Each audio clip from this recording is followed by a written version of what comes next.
Assalamualaikum warahmatullahi wabarakatuh. Nama saya Zumratus Saada. Saya di sini akan menjelaskan pengertian dari asbabun nuzul.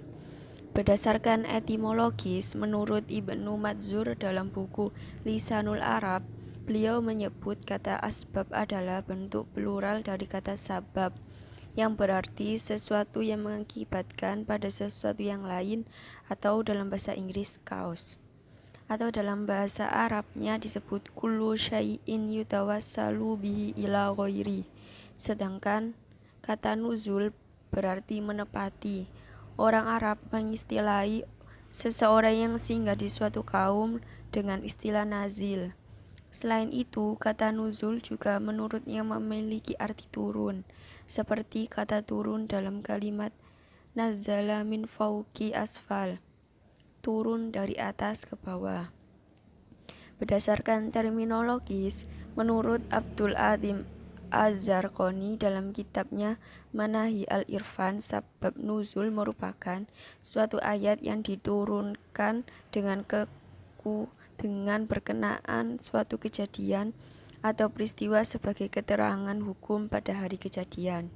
Jadi, asbabul nuzul adalah suatu cabang ilmu dari ulum Al-Quran yang membahas tentang latar belakang turunnya suatu ayat, yang mengungkapkan suatu permasalahan dan menerangkan hukum sesuatu pada saat terjadinya suatu peristiwa. Sekian dari saya. Wassalamualaikum warahmatullahi wabarakatuh. Assalamualaikum warahmatullahi wabarakatuh. Nama saya Rifki Zakaria Ransori dari kelompok 4 studi Al-Quran. Di sini saya akan menerangkan tentang kegunaan dan kepentingan asbabun nuzul. Para ulama telah menyepakati dan menilai bahwa asbabun nuzul sangatlah membantu dalam menggali konteks sejarah atau historis turunnya Al-Quran.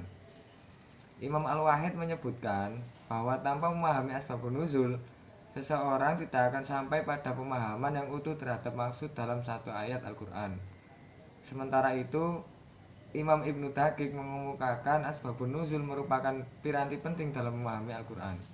Fungsi atau kegunaan asbabun nuzul seperti ini dikuatkan oleh pendapatnya Imam Ibnu Taimiyah. Beliau menyatakan bahwa asbabun nuzul dapat membantu seseorang menemukan pemahaman yang komprehensif. Pemahaman tentang asbabun nuzul sendiri akan menghantarkan kita pada konsep pemahaman sebab dan akibat suatu perkara. Dengan begitu, seseorang dapat menerapkan serta mengkontekstualisasikan ayat-ayat Al-Quran pada situasi dan konteks yang berbeda, sehingga kemungkinan adanya kekeliruan bisa diminimalisir jika mampu memahami asbabun nuzul suatu ayat. Kajian tentang asbabun nuzul akan selalu relevan sepanjang masa. Hal itu dikarenakan asbabun nuzul mempunyai arti penting dalam memformulasikan ayat-ayat Al-Quran agar dapat dikontekstualisasikan sesuai ruang dan waktunya.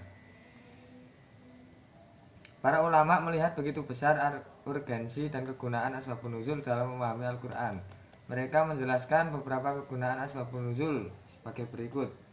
Yang pertama, dapat memahami makna dibalik disyariatkannya suatu hukum. Yang kedua, asbabun nuzul dapat membantu mufasir dalam menggali makna yang tersirat dari ayat-ayat Al-Quran, terutama ayat yang bersifat mujmal dan mutasyabihat. Yang ketiga, menegaskan bahwa kandungan atau ajaran Al-Quran tidak akan usang di telan zaman. Al-Quran akan selalu hidup dan dapat diterapkan sepanjang waktu dengan tetap mengacu pada ide dan moral Al-Quran. Mengkaji asbabun nuzul dapat menjadikan seseorang dengan mudah menghafal serta memahami pola turunnya ayat suci Al-Quran, baik dari segi sebab turunnya suatu ayat yang meliputi hubungan hukum dengan waktu dan tempat peristiwa yang berlangsung, sehingga kita mampu menempatkan pemahaman yang utuh terhadap Al-Quran. Saya rasa cukup sekian penjelasan dari saya. Kurang lebihnya mohon maaf. Wassalamualaikum warahmatullahi wabarakatuh. Assalamualaikum warahmatullahi wabarakatuh. Perkenalkan, nama saya Dewi Irma Khalifah. Di sini saya akan menjelaskan materi tentang pandangan ulama terhadap asbabun nuzul. Dalam hal ini, ulama berbeda pendapat tentang pengertian asbabun nuzul. Pertama, saya akan menjelaskan tentang pengertian asbabul nuzul menurut Subhi As-Soleh. Menurut beliau, asbabun nuzul adalah sesuatu yang dengan sebabnya lah turun suatu ayat atau memberi jawaban tentang sebab tersebut atau menerangkan hukumnya pada masa terjadinya peristiwa tersebut. Jadi, menurut beliau, asbabun nuzul adalah sebab turunnya ayat tersebut. Sedangkan menurut As-Suyuti, asbabul nuzul adalah kasus-kasus yang erat kaitannya dengan periode selama proses turunnya ayat Al-Quran. Jadi, menurut beliau, asbabul nuzul adalah kasus-kasus yang erat kaitannya dalam proses penurunan ayat Al-Quran.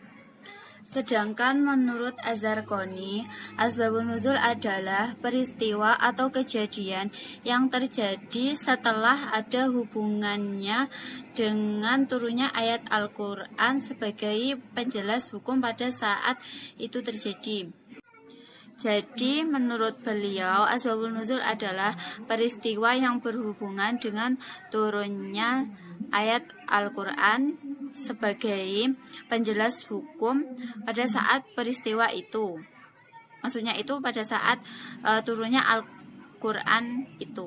Sedangkan menurut Asy-Syabuni, asbabul nuzul adalah peristiwa atau kejadian yang menyebabkan turunnya satu atau beberapa ayat mulia yang berhubungan dengan peristiwa dan kejadian tersebut, baik berupa pertanyaan yang diajukan kepada Nabi atau kejadian yang berkaitan dengan urusan agama. Jadi, menurut beliau, asbabul nuzul itu peristiwa yang menjadi penyebab turunnya ayat Al-Quran. Dari peristiwa ini bisa berupa pertanyaan yang diajukan kepada Nabi Muhammad atau kejadian yang berkaitan dengan urusan agama.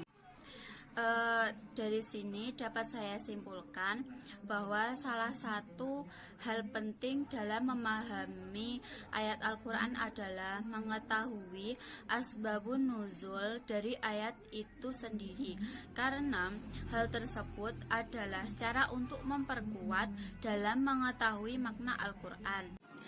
Cukup sekian penjelasan dari saya. Apabila ada kurang lebihnya, saya mohon maaf. Dan materi selanjutnya akan disampaikan oleh teman saya. Sekian, terima kasih. Assalamualaikum warahmatullahi wabarakatuh. Perkenalkan, nama saya Muhammad Agus dan Tamim Zamzami Masrof. Saya di sini akan menjelaskan tentang sejarah perkembangan ilmu asbabun nuzul. Sejak zaman sahabat, pengetahuan tentang asbabun nuzul dipandang sangat penting untuk bisa memahami penafsiran Al-Quran yang benar. Karena itu, mereka berusaha untuk mempelajari ilmu ini. Mereka bertanya kepada Nabi Muhammad SAW tentang sebab-sebab turunnya ayat atau kepada sahabat lain yang menjadi saksi sejarah turunnya ayat-ayat Al-Quran. Dengan demikian pula para tabi'in yang datang kemudian ketika mereka harus menafsirkan ayat-ayat hukum, mereka memerlukan pengetahuan asbabun nuzul agar tidak salah dalam mengambil kesimpulan. Dalam perkembangan ilmu asbabun nuzul menjadi sangat urgent, dan hal ini tak lepas dari jerih payah perjuangan para ulama yang mengkhususkan diri dalam upaya membahas segala ruang lingkup sebab nuzulnya Al-Quran. Di antaranya yang terkenal yaitu Ali bin Madini Al-Wahidi dengan kitabnya Asbabun Nuzul, Al-Jabari yang meringkas kitab Al-Wahidi, Syekhul Islam Ibn Hajar yang mengarang sebuah kitab mengenai Asbabun Nuzul, dan As-Suyuti mengarang kitab Lubabun Nukul fi Asbab An-Nuzul, sebuah kitab yang sangat memadai dan jelas serta belum ada yang mengarang. Demikian presentasi dari saya. Kalau ada khilafnya saya mohon maaf. Terima kasih.